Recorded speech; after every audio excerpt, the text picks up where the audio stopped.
do something.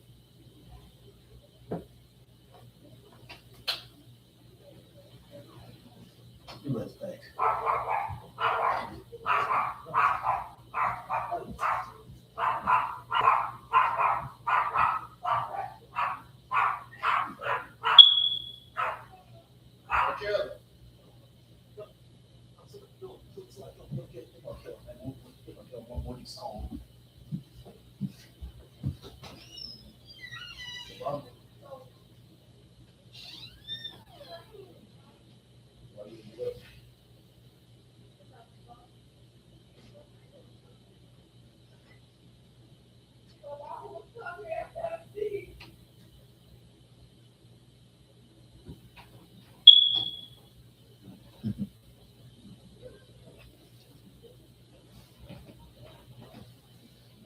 Oh, remember what this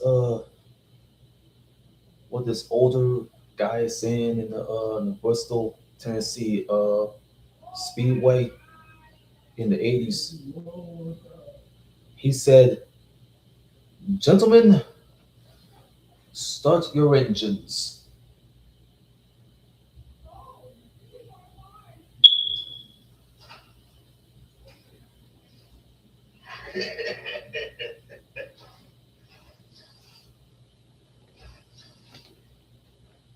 Say, man, get this. Oh, man, I can't fake that. Say, man, I've been dealing with you for 3 months. What this all about? You can't even find cash. Yeah? That's what you say. Like, I don't. No, I ain't gonna call late. Well, let's try.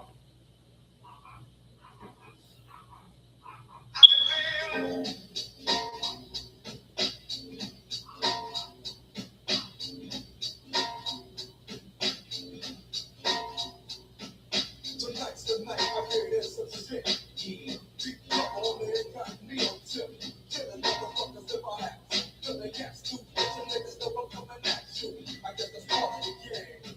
But I know with a nigga who think he just don't come and change things with the swiftness. So get it right with the quickness. And let me handle my business. Yo, I'm on a mission and my mission won't stop until I get the nigga maxing at the top. I hope you get his ass for the drop. Kick it, that one's brothers, players, bucks. Coming up like a fat rat. Big money, big balls, big bodyguards on his back.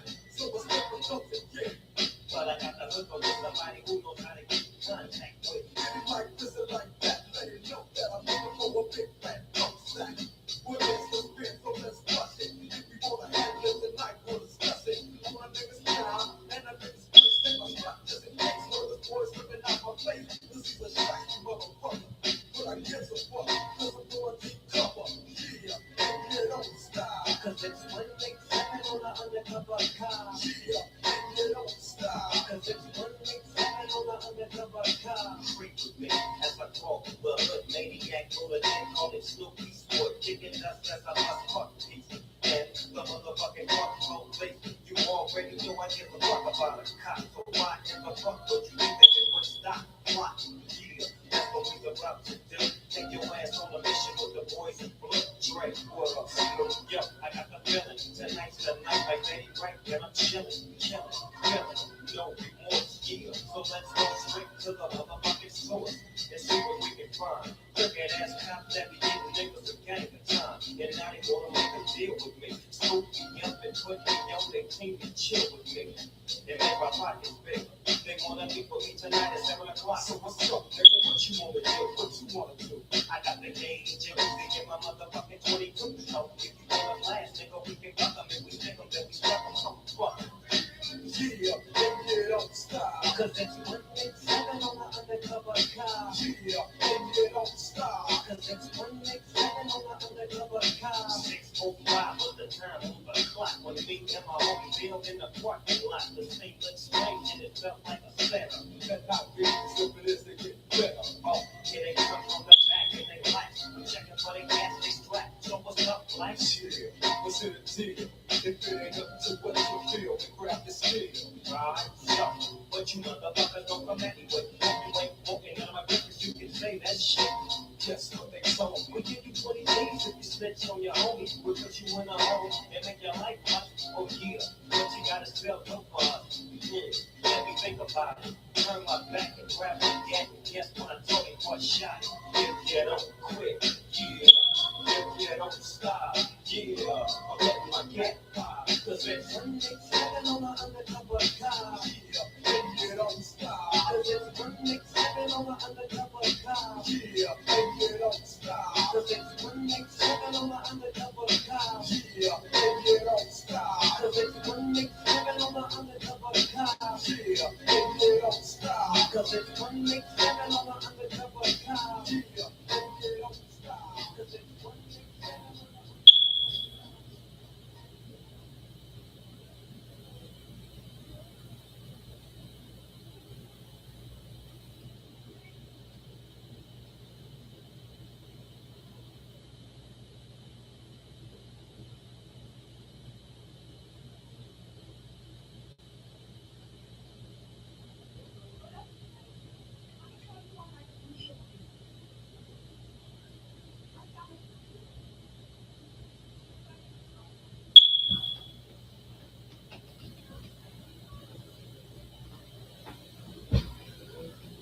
Yeah.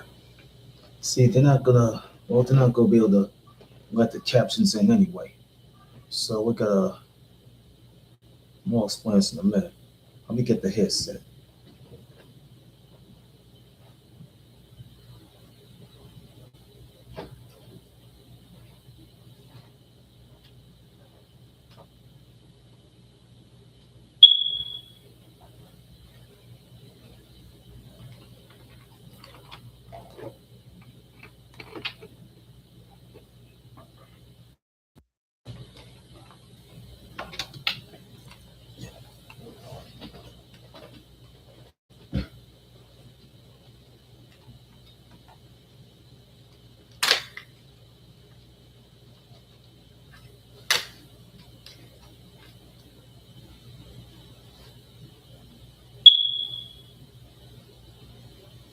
All right, man. We explain to y'all fuse. See, I was working on a live stream that was for like 2 hours. One attempt for me to go play Call of Duty. Uh, it was a stream based on me playing Call of Duty, and all of a sudden, see the internet outage started happening and things like that nature. But this is a song I had to go play for y'all on this live stream. It's a song that Dr. Dre had did with Snoop Dogg. It was called 187 of the Undercover Cop. It was a deep cover song. It was from the soundtrack of the it was from the soundtrack album Deep Cover. You know what I'm saying? It was from Sounds of Los Angeles Recordings and Epic Records. So the song was already copyrighted by Solar and Epic Records. It was from like 1992. So this is before Dr. Dre comes out with the Chronic. So we had to listen to the song and we had to hear it. But my take on what's happening here. I was supposed to do I had to do a live stream like previous Wednesday and for like 2 hours and then then I had to go face an outage, an internet outage. So I had to erase the video that I did that failed to finish streaming.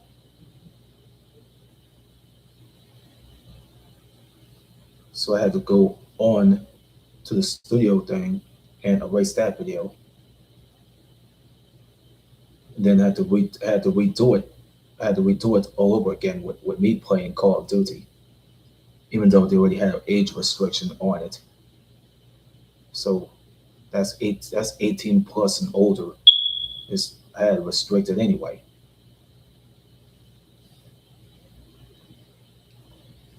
things like that nature.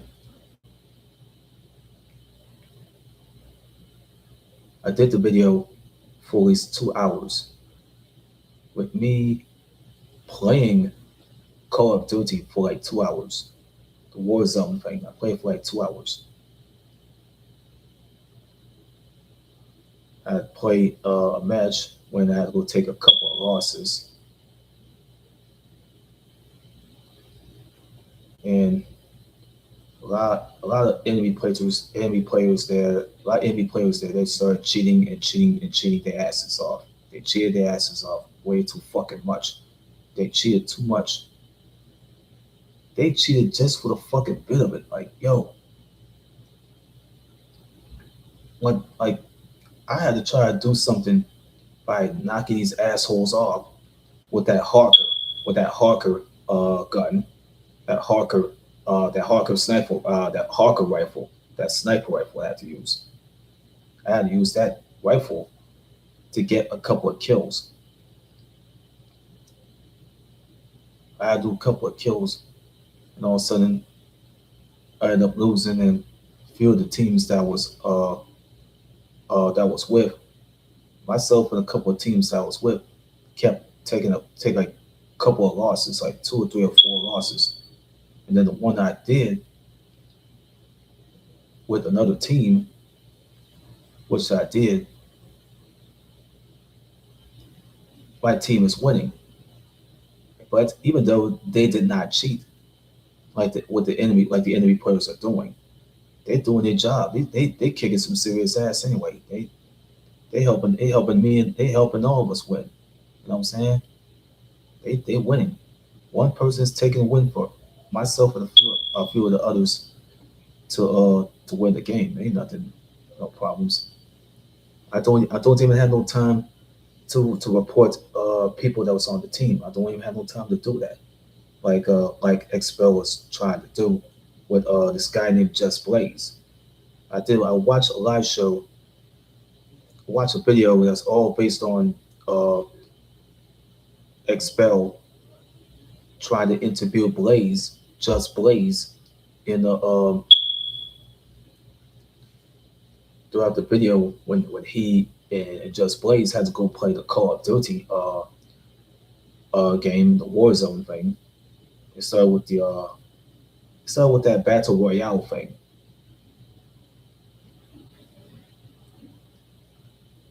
You hear the sounds. You can hear the sounds of of people playing battle royale. So let me explain this to y'all. That part. That part's gonna look like this. Anybody or or any other player that go suffer the blowback, and then they started cheating, and they had these problems with the cheating, and they had issues with it, just report them. Report the ones that cheat.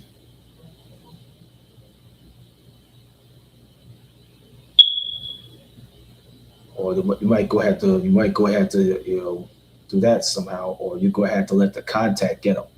You know what I'm saying? Go ahead to let the contact get them. So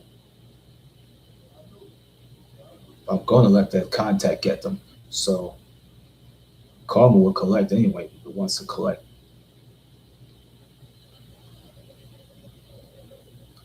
See, I myself, I grew up playing video games. I've been playing video games since the Super Mario Brothers era, the Duck Hunt era, from the Nintendo days. You know what I'm saying? I grew up on that shit. There's people that wanted to go below you and they want to cheat and just take all the fun and the glory. I mean, all the other players are supposed to have some fun anyway. You know, some of the enemy players they took all the fun away from that. They just killed other players' happiness. That's just beyond hypocritical in my book. It's hypocritical. It's hypocritical and it's ignorant and it's downright blatant.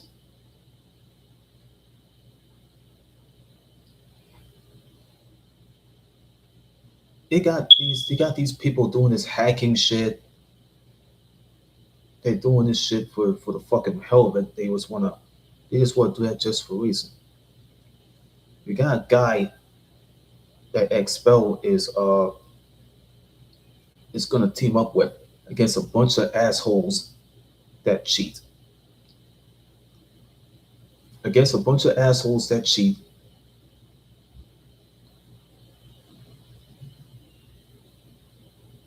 He ends up going to church on Sundays and learn he had to learn about the word of God, all that from the Bible, especially from the Bible. Especially when you have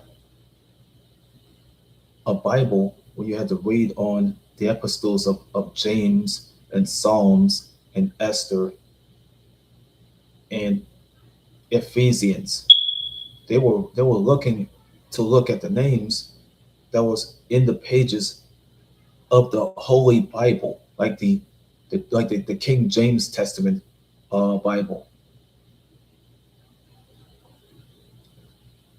I used to have one. I used to have a Bible. You know what I'm saying? I don't even know what happened to it though.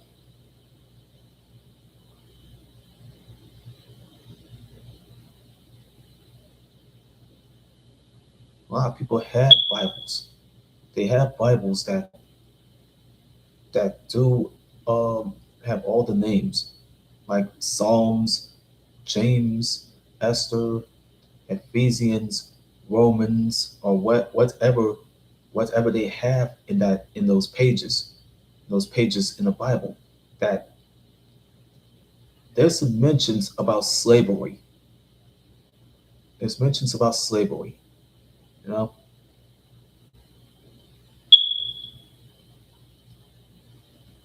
let's go to where Dr. Dre had already done a song. He did a song. It was called "The Day the Niggas Took Over." The day the niggas took over. It was based on the riots in Los Angeles, California, in April of 1992. That was some power to people type shit. That was power to the people type shit. So you had to look at the Bible and you look at the slavery thing. But slavery's been around for decades. It's been around for years.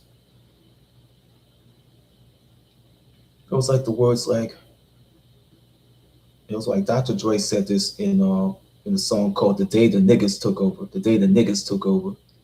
The day the niggas took over. This is a song that's out. That was from the Chronic. No matter how much money you had, it was like a slave. And you see, yeah, you was a slave. It don't mean shit. Period. But I don't even know. I'm not gonna play another Dr. Dre song because they'll slap it. You know, they'll get mad and miss fuck up shit.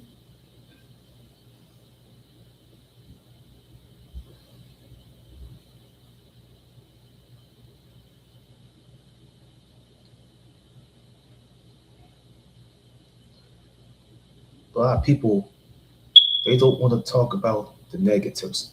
Sometimes they have to do the positives, and the positives have to be there. They got people on the fucking people start talking about like, why is James doing this again? Why is he filming himself playing cards again? What a moron! What a moron! Where did he ever stop? You know what I'm saying? You know what I'm saying? Got all these virgins. You know what I mean? They did not even see eight of my Call of Duty videos. I might just do you know like eight. I might just do eight more Call of Duty videos. Eight more Call of Duty videos if I had to. I'll do eight more if I had to. I'll do 8 more videos with me playing Call of Duty if I can do that. But oh, it could be like 9, 10, 11, 12, or 13. If I can do 13 Call of Duty videos, I can do 13 more. If they can have the age restriction on it, I don't even care about that now. I can do those live shows based on me playing Call of Duty when they have age restrictions put on there. So it's only 18 plus anyway. So nobody will ever see it. But nobody's at fault for it. But world already knows.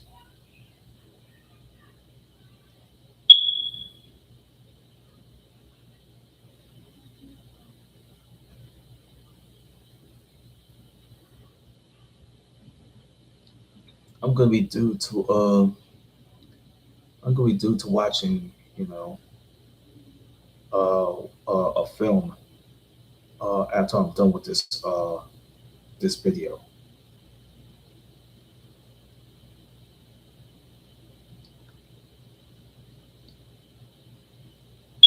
One thing about um see, I'm about to try to start working on some live shows that's based on some comedians. The other two comedians, that I'm going to work on is John Belushi and especially Andy Kaufman,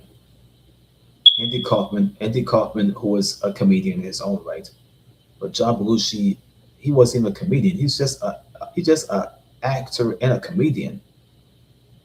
But I don't even see him doing stand up comedy. But he doesn't even count. He's an actor.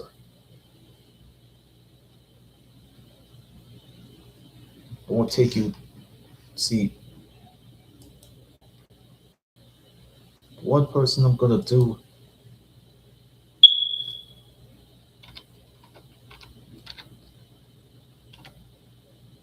The one person. Well, this guy's a comedian, but I never see him do stand up comedy. I never even see him do stand up comedy if I knew he was doing stand up comedy.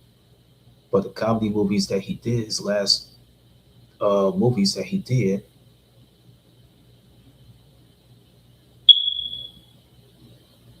the things we did last summer, it came out.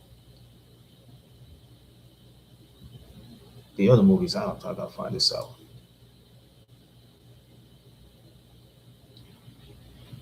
See, this is all the movies. That's all the movies that Mr. John Belushi. These are the movies here that Mr. John Belushi have done. It was the Beach Boys. It's okay. There's the Rutles. All you need is cash. There's Animal House. It was out in the '70s, but Old Boyfriends. He was he made the connection in that. The things we did last summer, he was built in. He was already into that. He was featured in this with Dan Aykroyd. There's Going South, the movie that he was. This is the movie that he did.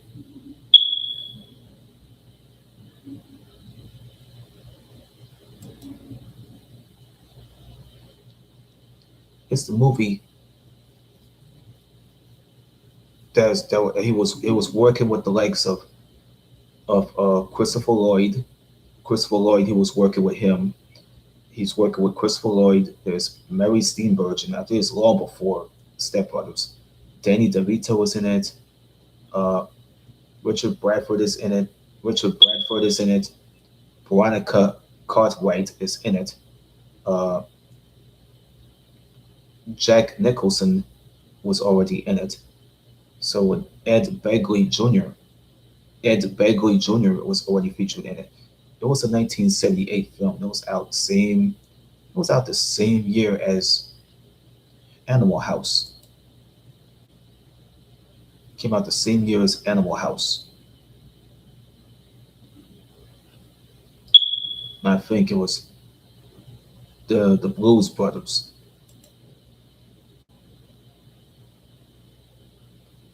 Oh, it's the things we did last summer. It came out the same year as what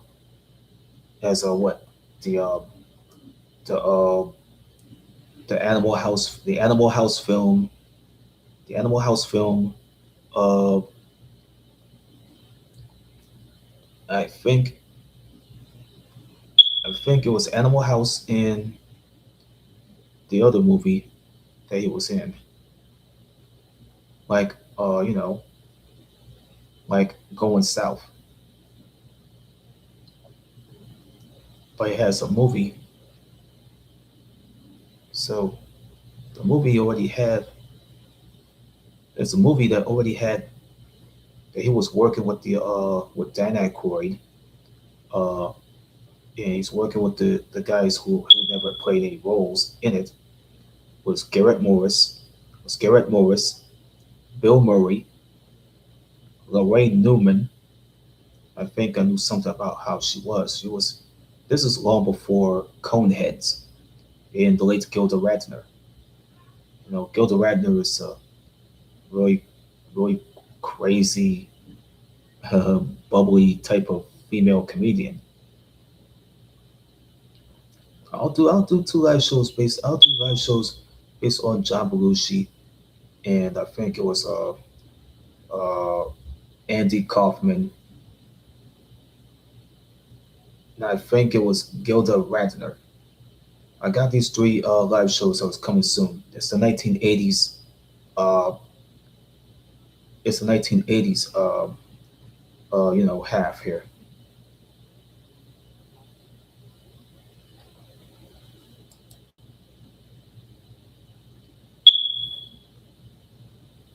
But the other movie that was already out, uh, it was out before the 1941 film. It was out the same year as 1941. It's called Old Boyfriends. Uh, Belushi is working with the likes of who was that? John Houseman, Richard Jordan, Talia Shire, and Keith Carradine. Here's him among the people that are now deceased. John Belushi, he was known for working. These are people that he was working with, was now deceased. Talia Shire from the Rocky movies.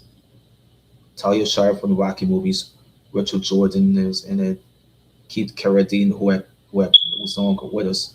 John Houseman was no longer with us. It's a full film.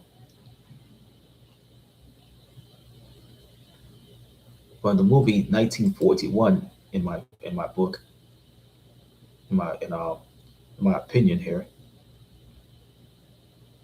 see, there's the people that he was working with: Lorraine Gary, Christopher Lee, who the two main people are still alive, Ned Beatty, and Dan Aykroyd. So I kept the DVD, so I know why I took home that DVD, but it's a good movie that I never get a chance to watch it. One, I don't even have a DVD player anymore. I'm thinking about buying myself a DVD player real soon.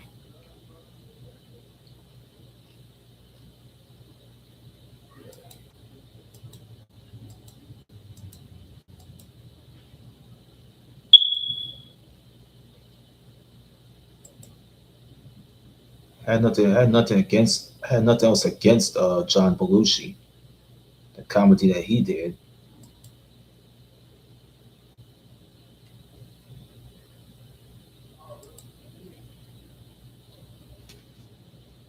I had nothing against what this man had done. So We'll work on the 1980s half. That was from John Belushi all the way to Andy Kaufman and all the way to Miss Gilda Radner. But I got the other live shows we had the 1990s half. The other half is the 1990s portion. They might have uh they might have Sam Kinison. They might have Sam Kinison, uh, Christopher Farley, Christopher Farley,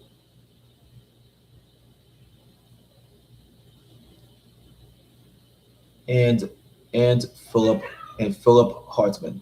Philip Hartman. Might have the 1990s portion. As far as the 1980s portion, I gotta do those soon. But it helps me get through my process. I don't even have no time to speed up.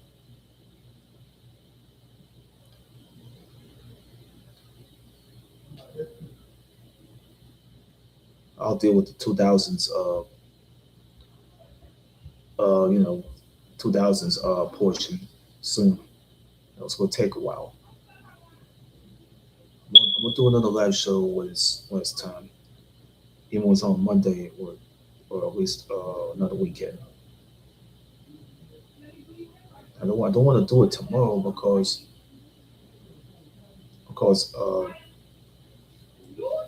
one of us is gonna be getting up that day.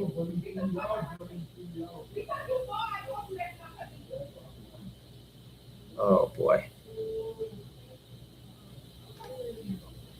that's okay. I can hear that through his headset here. Uh, oh,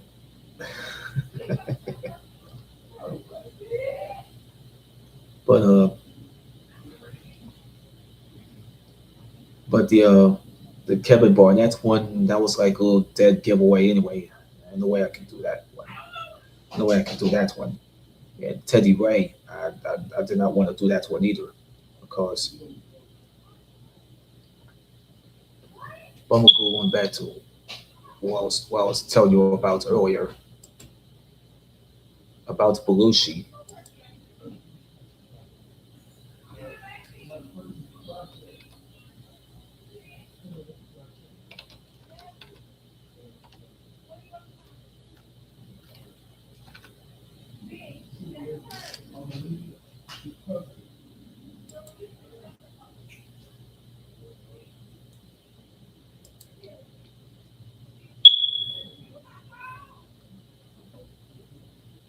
Yeah, I'm gonna do the longer stuff too.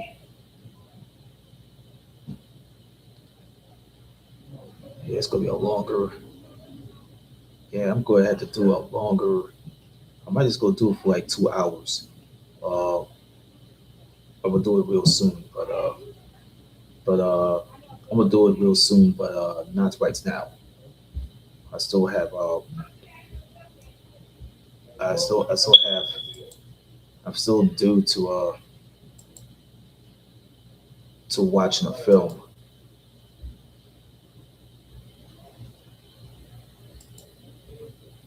But I can't even do that right now. I cannot do that right now because I'm due to watch a film. I just yeah, my sister already told me about the internet situation stemming from previous Wednesday.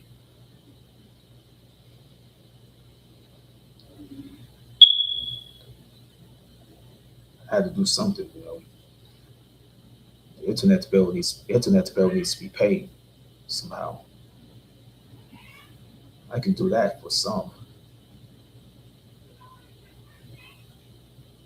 The other.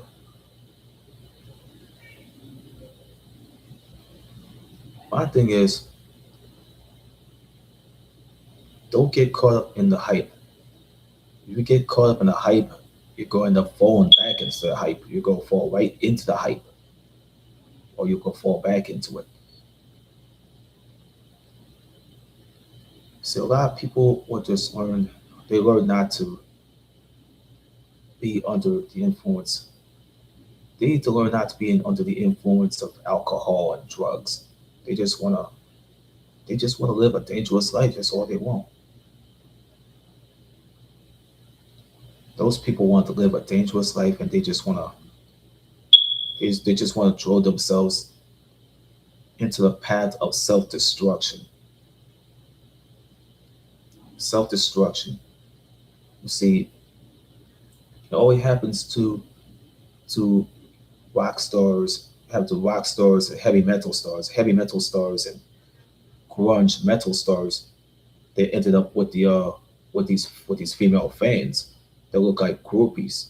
They call themselves, as we call them, it's like, they're like quote unquote groupies. Groupies. They want to sleep with the female fans, and they want to have sex. They want to have sex with the groupies. That's just some orgies that they just have going on. They just want to get laid with the groupies that are like fans of theirs. They only happen to rappers who got arrested for the sexual assault and sodomy. It only happened to Mr. Tupac Shakur. It only happens to him. It goes back to November November 19th, 1993, when he got arrested along with three other guys. It was James Rosemond. I think it was I think it was Charles Fuller, who had to be man, had to be man. He was with Tupac throughout the beginning of Brenda's Got a Baby, and then later he was in later and like later McMahon, like, oh shit, he was in that press conference. You know what I'm saying? When Tupac had sported a red Los Angeles Clippers basketball cap. It was a snapback basketball cap.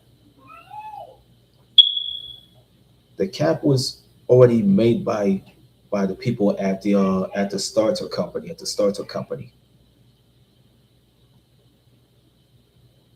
It was made at the starter company. This is long before. This is long before. This is long before Mitchell and Ness.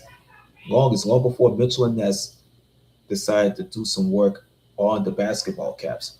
They already did some work on the baseball caps now, similar to what they did with the basketball caps and the football caps. This is what they did. They can make some more things if they want, but you already seen the White Sox hat, who had to be a Mitchell and Ness brand, like over there. So over there.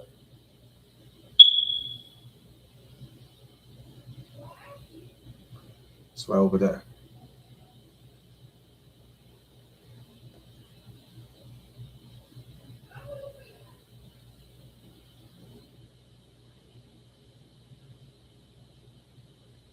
And people started informing me about the weekends.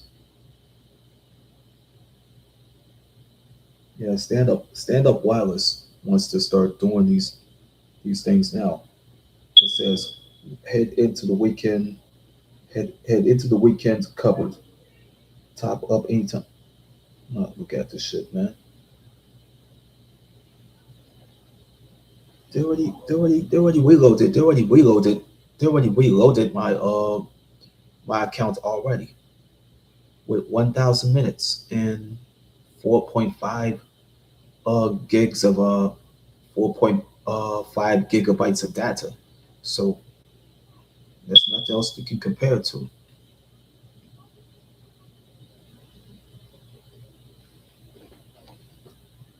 Let me get this one off the charger too.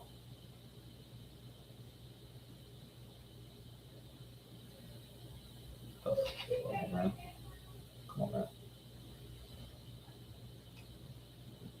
I'm pressing it right.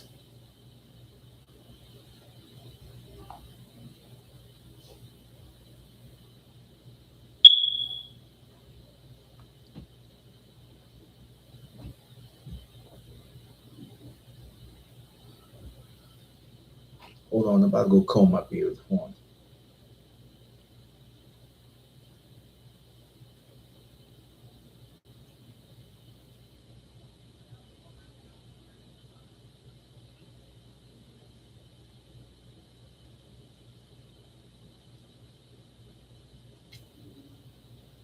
You probably see I'm getting a little old. I'm getting a little old, but people might just go ahead and start calling me old if they want to call me old. I got a little, see a little gray in my beard. It's a little gray in my beard. Look, it's a little gray. It's a little patch of gray in my beard. Color got me some just for men for my beard, for my beard.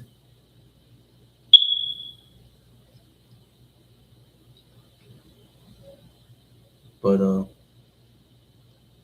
I'll keep it like this then. Even though I'm just almost like also like a bit of an old timer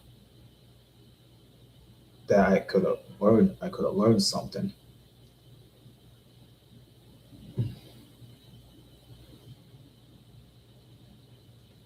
I don't want to be wisdom like uh like Miss Brooklyn Day. I don't want to be that wisdom like this young high school student who goes by the name of who had to be her name, Brooklyn Day. Her and Jack Taylor Spell, they went to prison. They went to jail in Savannah, Georgia. I think it was have something to do with it has something to do with the drug possession that just landed those two in jail. Those two like high school sweethearts. They love each other. They codependent on each other. That's what they did. They codependent on each other. They codependent. They're codependent on each other, like they just did here. This is what they said about codependency. The codependency rate was so under it's so underrated, and it was so over the top. I don't know about Amanda Schlossberg, whatever her name is. She's doing this to manipulate one of the officers and trying to pull a fast one on him, even though she had lied to this old ass rabbi, this old ass white boy rabbi. All this about getting getting like a tray of lunch. All this for a tray of lunch. Even though she's not being truthful, and I think that pissed off one of the officers that was working at that jail. So that's one episode. The wisdom episode. See what Brooklyn Day. She kept using her thumb to start scratching up and the paint off the walls.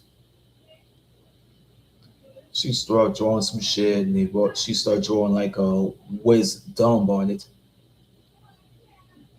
It means wisdom, and then it means dumb. That's where Corporal Savone already caught her doing it by scraping on the walls with her thumb. That's like a penalty that she would get written up for it, even though she's just a teenager. Even though Savone doesn't want to write poor Brooke Day up because Brooke Day doesn't even know any better. She's just a kid. She's a high school student. She doesn't even know any better. Okay, she doesn't know any better. But me, I see things any bit different. I can see these things a little bit more differently. When you get to see my old high school ID, you know what I mean? That was from East St. John High School. You can see how I look like. Like I was this clean faced young kid. You know what I mean? This clean faced teenager smiling, you know, that's what I look like. This is before my hair started growing all the way to some type of afro. It was like a Huey Newton afro. So some people look at me like they saying I look like Huey Percy Newton with the afro. They see me with the fro. You know what I'm saying? It was back in 1998.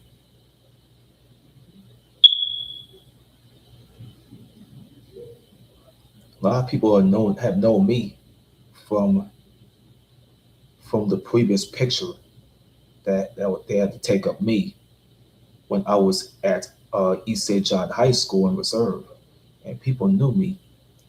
They knew me from that time, even since I was like what 13 or 14 years old and 15 years old.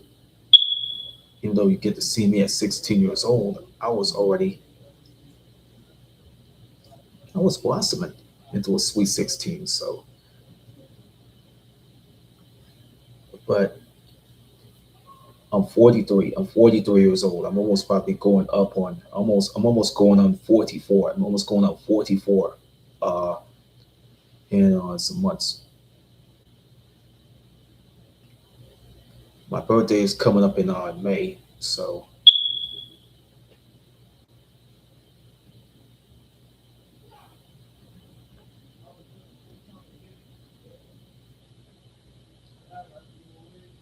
you gotta watch out for that. You know what I'm saying? Like me, I see a lot of people, struggling.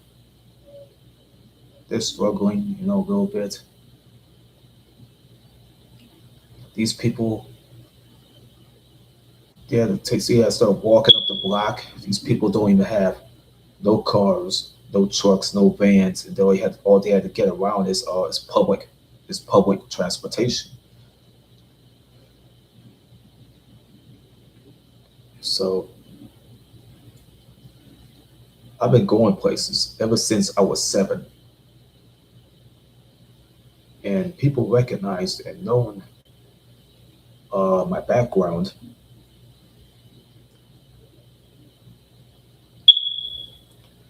The thing is,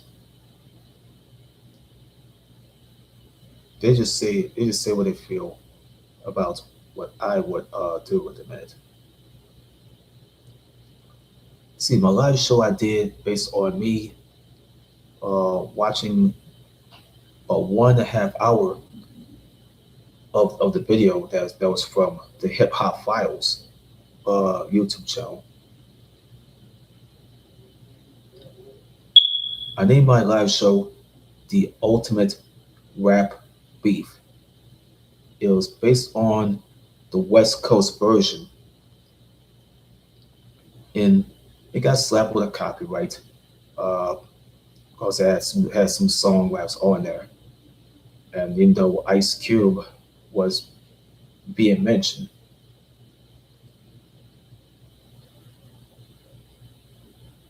even though I don't wanna do a live show based on Ice Cube. Okay, I only did a live show based on his label mate and friend Eric Wright, who happened to be Easy E. Okay, the man's been dead for at least 31 years. Okay, but his legacy will live through his children, Henry Wright, and Eric Wright Jr. Okay, his legacy lives through two of his 11 children.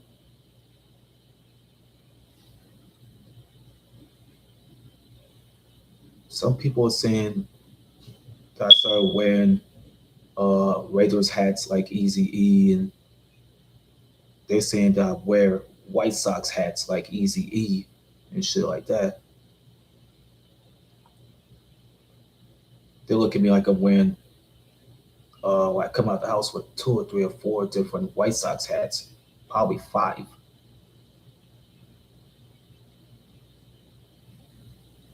But they see me, even though some people did not even know who I am, even though I had to do my hat shopping since I couldn't even do any of my shoe shopping. I had to go do some hat shopping. So I did that though. Even though around at least Thanksgiving time and Christmas time, I had to go to those places.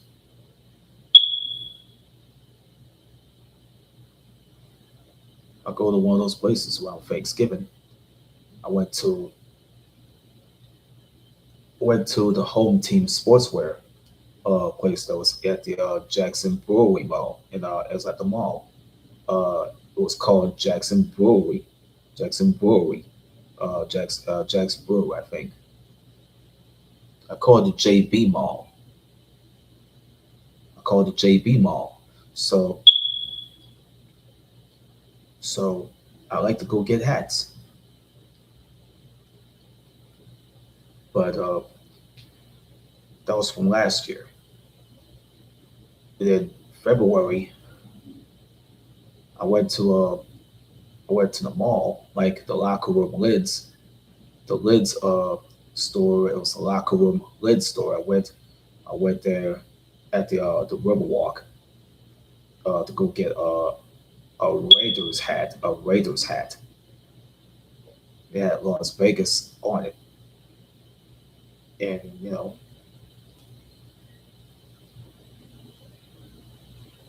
after I was leaving, uh, uh, lids, the locker room lids at the Riverwalk Outlet Mall. It was the mall.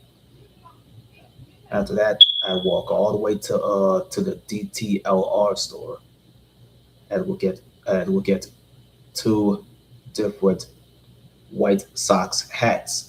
Two different White Sox hats. It's one with the cards. The other one was with the logo. It looked all cartoonish. You know what I'm saying?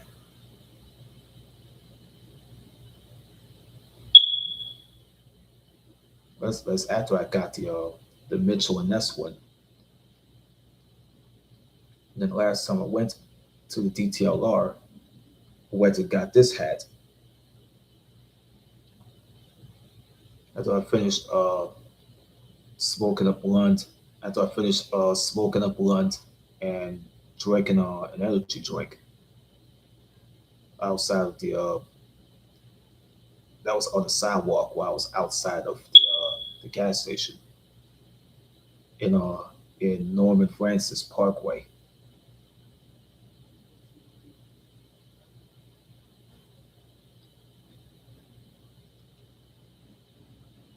while seeing wearing that hat. So there's explanations to all this. There's explanations to all this. If I learned all this from other people and they could have taught me everything else that I would have known, I would have learned them. But I haven't even learned a thing yet. I haven't even learned a thing, not just yet.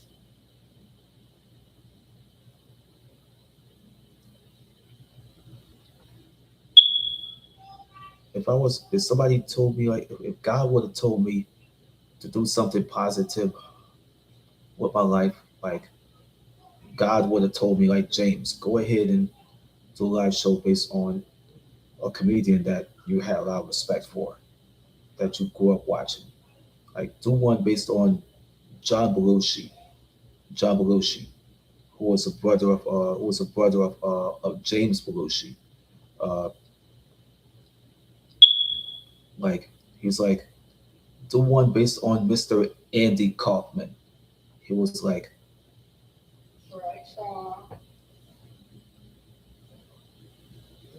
or just like do one based on Miss Gilda Radner, like Miss Gilda Radner, um, or something. But I'll do the 1980s portion real soon.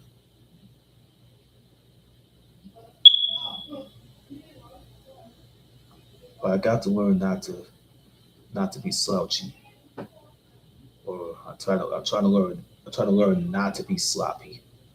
I got to be thankful. I got to be thankful and be grateful for what I have gotten today, or somewhat and somehow it might not be here tomorrow.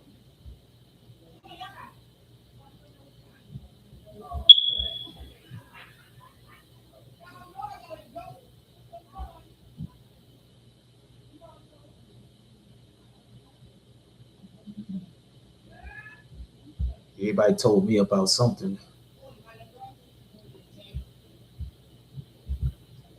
or you had to see something that goes on with the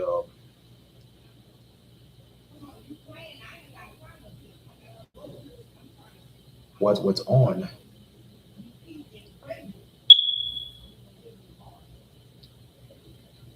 some behind the scenes stuff in wrestling. You can look at some stuff that you see in June of 1998 when the Undertaker, who had to be Mark Calloway,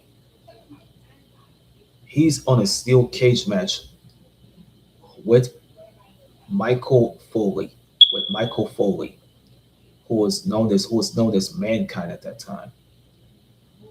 Where Calloway grabbed Foley and threw him off the top of a steel cage like a hell in a cell that was like 15 to 20 feet in the air. He just threw him off the top of that cage and landed on to the announcer's table where James Ross and Jerry Lawler had to get out of the way of their announce table being broken by Foley landing onto it. They got camera shots of Calloway throwing throwing throwing Foley off the top of the cage and landed onto the to the announce table. It broken the announce table in half. Is after what really happened with Michael Higginbottom Michael Higginbottom uh uh was trying to hang on for dear life in that blue steel cage there. So he landed and fell on to the announcer's table. It was like in like 1997.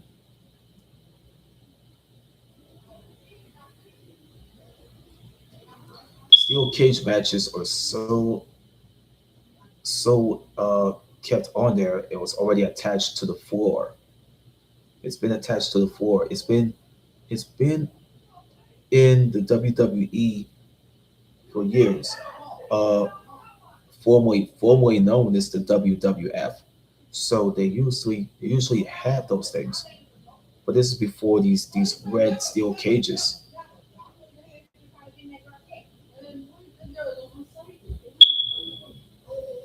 This was like this was before the red steel cage, and you could get to see how these steel cages supposed to work. The other stuff you see there, you have these wrestling matches that you see there. You have Tommy Dreamer and Brian Lee. Tommy Dreamer, he pushed Brian Lee off of the scaffold, and landed onto a couple of tables. And Dreamer did his Dreamer did his own pose like this.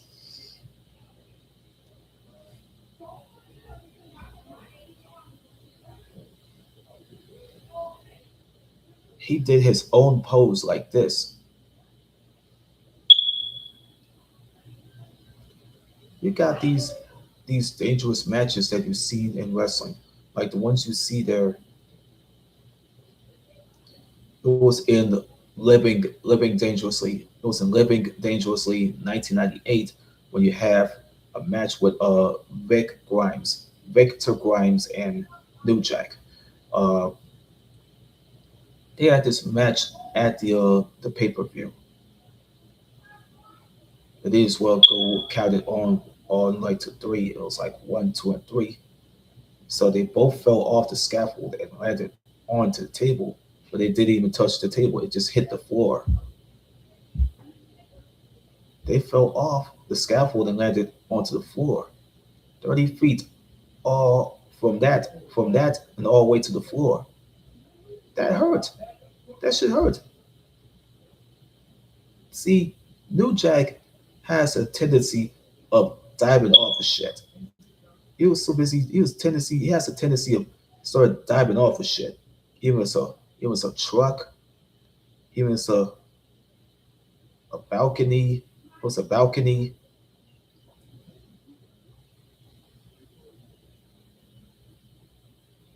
or or something like this, or the eagle's nest, or something else of that nature. He will do the utmost 0 to 100 type of things.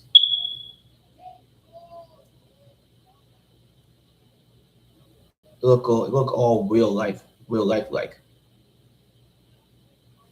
So on to Extreme Pro Wrestling. This is after ECW had filed for bankruptcy.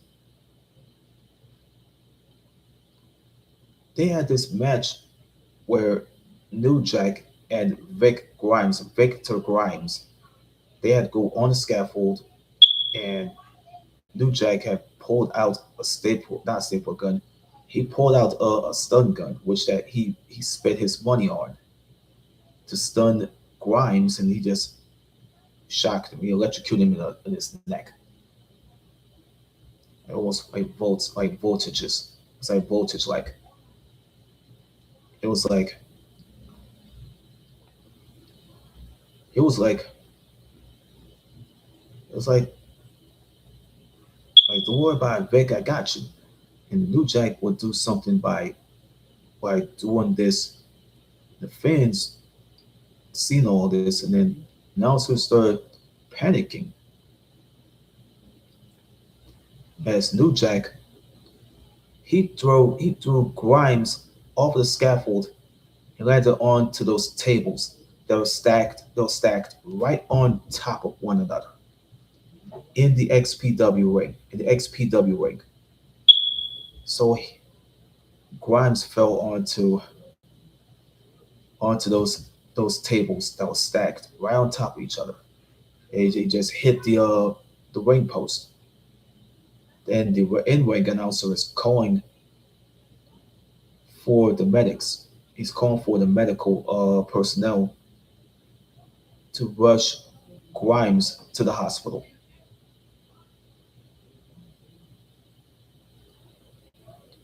To rush Grimes to the hospital.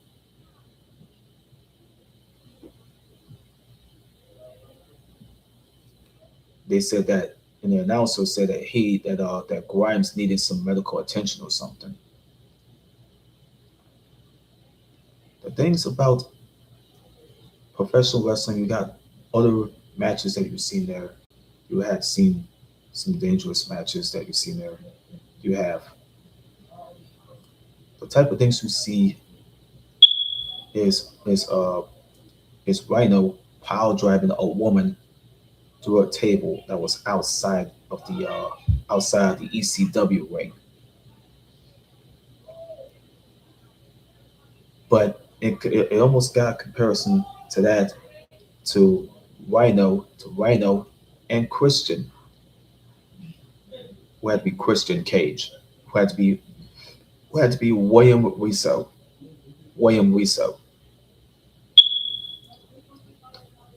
Rhino power dragged Christian through a table at TNA Bound for Glory 2006, which that they had done the spot. A lot of crazy shit happens there. See, you got a show that was for TNA. They tried to imitate what really happened in 1994. They tried to imitate what really happens in the 1990s, uh, dated back to 1994 when ECW had Hardcore Heaven, when the fans started throwing a bunch of fucking chairs, at the in the ring. The XPW. It goes back to what happened to XPW. They did the same shit. Terry Funk, rest in peace. He, this man had, he did this shit and call for the fucking chairs to be thrown into the ring.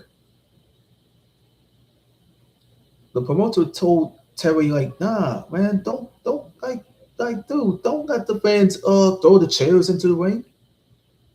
That's when one of 10,000 chairs that they don't even allow that in there. You know what I'm saying? In next PW.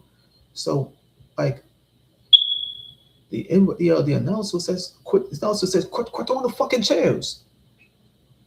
So they stopped. So the fans kept throwing the chairs and throwing a bunch of chairs, one, two, and three, and dozens of chairs. They threw them right into the ring. This is before TNA had did it with their show. With their show. With the fans throwing the chairs into the ring. Look at what happened. Look at what's happened in 1994 when ECW had that Hardcore Heaven pay-per-view.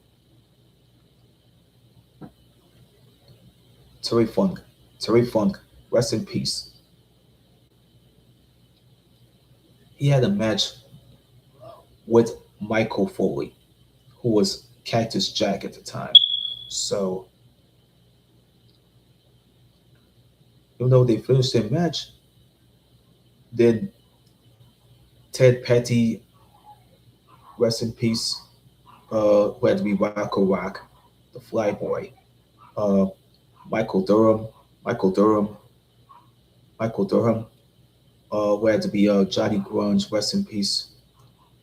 You know what I'm saying? But these guys paved the way. Fans kept throwing the chairs at them. They had these guys drowning in steel chairs. It was a live show in Philadelphia, Pennsylvania. At the ECW arena. They had the fans throwing the chairs right into the ring. Like a bunch of sickos that they are. Like, come on, man. They did it so quick. But wrestling is wrestling. It's all just comparisons. If you learn the comparisons from other wrestling companies that they try to copy what ECW had done, they go keep on doing what they're doing to better themselves. Other wrestling companies wanted to copy ECW, like Game Changer Wrestling and Combat Zone Wrestling. They try to imitate what ECW used to do back in the 90s. That's just happenstance. It's just happenstance, but it's just downright blatant. It's downright blatant that they want to copy off of the legacy of a hardcore wrestling promotion that was known for doing some hardcore violent shit. They put people through tables and you know what I'm saying, barbed wire boards. They hit each other with barbed wire, baseball bats, and all this other shit. It's it's just so barbaric. Even Jim Cornette has disliked how hardcore wrestling is. He probably had to call it garbage wrestling. He'll call it garbage wrestling.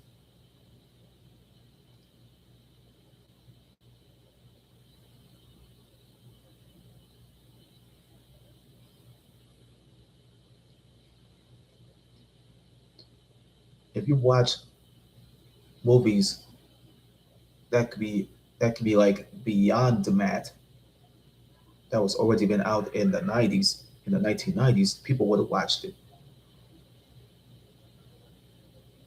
So hip hop music in the aspect, you see, you can listen to the rap music that you can probably have listened to. You might listen to Natural Born Killers that was from Dr. Dre and Ice Cube. So you get to see New Jack and Mustafa come out with that song. They come out with a theme song.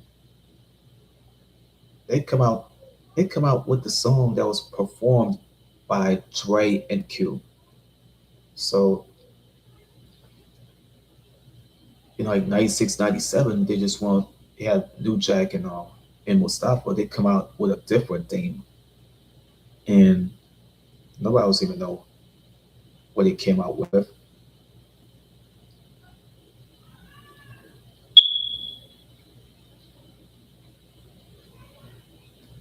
It's just some things that they wanted to do.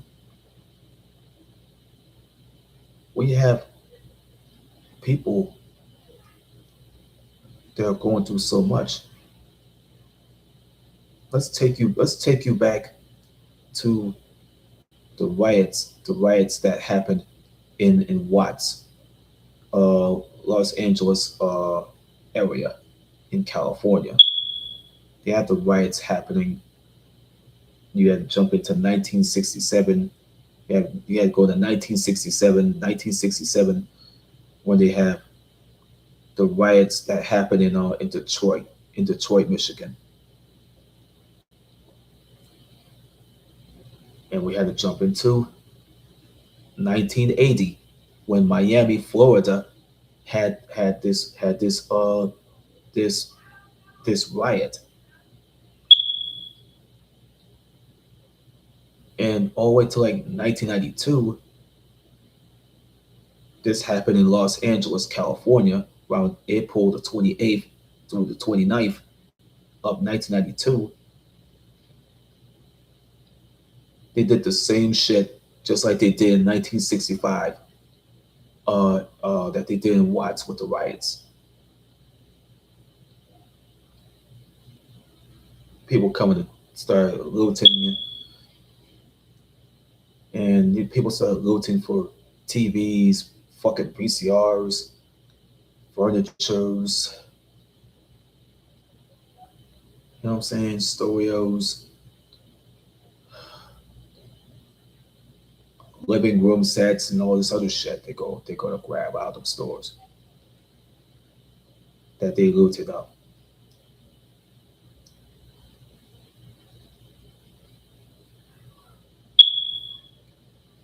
Even though the riots happened, but was all because of what happened in March 9th. It happened in March 3rd.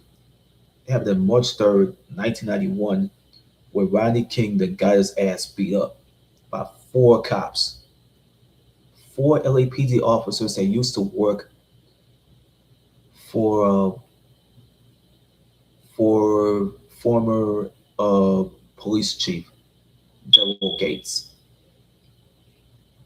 It was Brasenio, Kuhn, I think it was Powell,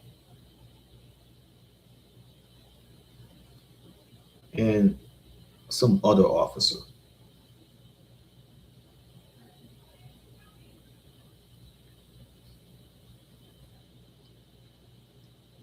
They beat up Rodney King, and and then somebody else uh, videotaped it with their camcorder.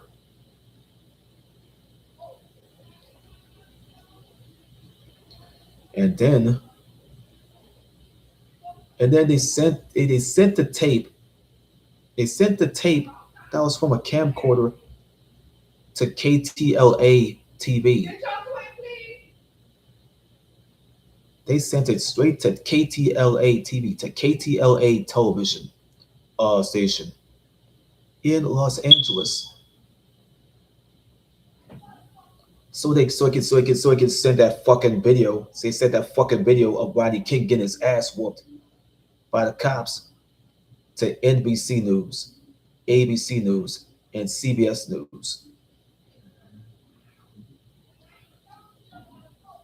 And and it kept the copies of that video of the beating of Rodney King, a black motorist who got his ass whooped by four cops. But all the way to like April of '92, this is before the riots happened. These four cops were found not guilty, so they just dismissed the case. And one of Ice T's friends was already in jail at the time. These motherfucking cops and these motherfucking four cops that beat up on Mr. Rodney King go fucking free. Ice is like, fuck no. This ain't over. This ain't over. So the city of Los Angeles, they had to fight back by rioting and start tearing up shit. They'll fuck around and start tearing up fucking cars. Uh, they'll destroy a goddamn phone booth. They'll destroy a phone booth if they fucking had to. They'll tear shit up. They'll tear up shit like they do. They'll tear shit up. They'll fuck around and throw rocks and bricks and bottles and shit at cars.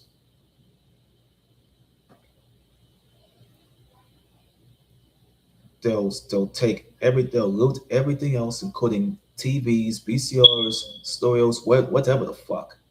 They gotta get out them stores.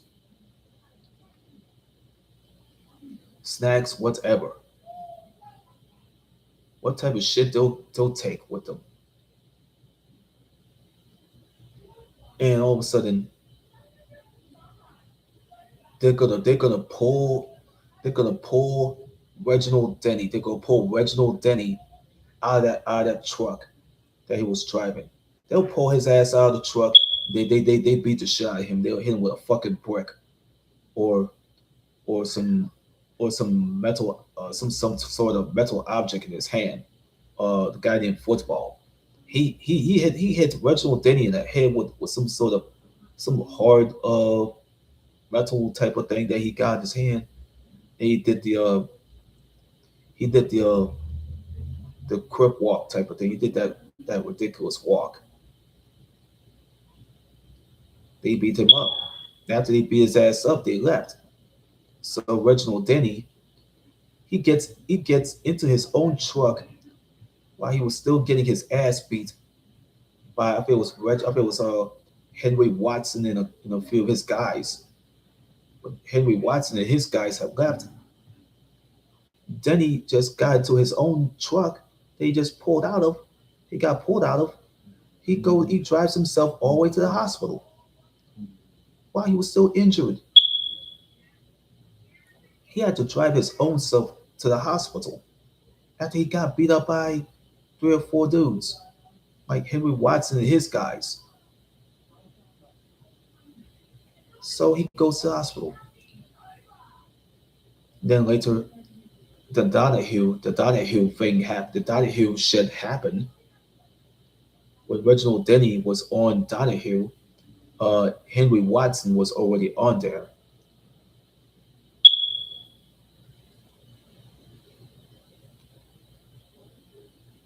They had Reginald Denny, Reginald Denny and Henry Watson. Henry Watson. They had these two guys on the talk show, but Watson felt guilty for attacking Denny. So that was right there in the streets of L.A. He felt bad. He felt guilty. So he had to squash it with him on the talk show. But the thing is, this ain't nothing. It ain't got nothing to do with these neo Nazis coming onto coming onto another talk show and and do some damage.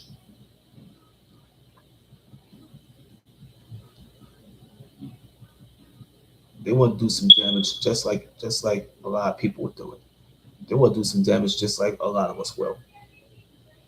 But I'm going to finish this video here.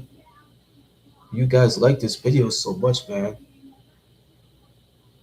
All you got to do is hit that one like button, and then you're gonna have to drop a comment below.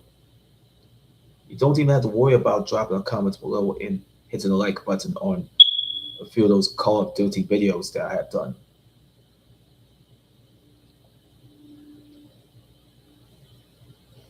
But I'm glad to but I'm gonna have to finish this stream. It was for but this is for into the memories of these comedians, John Belushi, John Belushi, Andy Kaufman, and Gilda Radner. You know what I'm saying? Rest in peace to all three of them. Those three people have passed away in the 80s, but you'll hear about these guys that later passed away in the 90s. That could be Sam Kinison, uh, Chris Farley, and Philip Hartman.